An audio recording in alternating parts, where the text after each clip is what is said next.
নাইজেরিয়ায় গত এক দশকের মধ্যে সবচেয়ে ভয়াবহ বন্যায় এখন পর্যন্ত ৬ শতাধিক মানুষের মৃত্যু হয়েছে। বন্যায় ১৪ লাখের বেশি মানুষ বাস্তুহারা হয়ে পড়েছে। এক বিবৃতিতে দেশটির মানবিক বিপর্যয় বিষয়ক মন্ত্রণালয় এই তথ্য নিশ্চিত করেছে।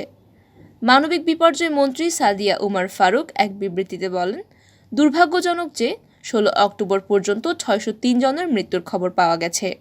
গত সপ্তাহে এই সংখ্যা ছিল ৫০০। বন্যার কারণে অনেক রাজ্যে সরকারি প্রস্তুত ছিল না বলে মৃতের সংখ্যা আরও বেড়েছে বলে উল্লেখ করেন সাদিয়া ওমর ফারুক। তিনি জানিয়েছেন, বন্যায় ৮২,০০০-এর বেশি ঘরবাড়ি পুরোপুরি ধ্বংস হয়ে গেছে।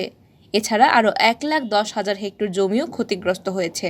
নাইজেরিয়ায় সাধারণত জুনে বর্ষাকাল শুরু হয়, কিন্তু চলতি বছর আগস্ট থেকেই ভারী বৃষ্টিপাত শুরু হয়েছে বলে জানিয়েছে জাতীয় জরুরি ব্যবস্থাপনা সংস্থা। অপরদিকে উত্তরের রাজ্যগুলোতে নভেম্বরে এবং দক্ষিণের রাজ্যগুলোতে ডিসেম্বরে বর্ষাকাল শেষ হয়।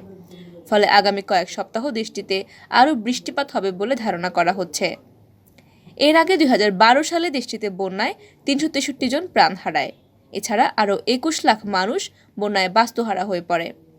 চাল উৎপাদনকারীরা সতর্ক করেছেন যে বিধ্বংসী বন্যায় ২০ কোটি জনসংখ্যার দেশটিতে চালের দাম ব্যাপক প্রভাব পড়তে পারে।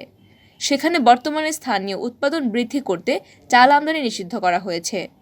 প্রবল বৃষ্টিপাত এবং দুর্বল অবকাঠামোর কারণে সৃষ্ট বন্যায় নাইজেরিয়ার বিস্তীর্ণ অঞ্চল প্লাবিত হয়েছে।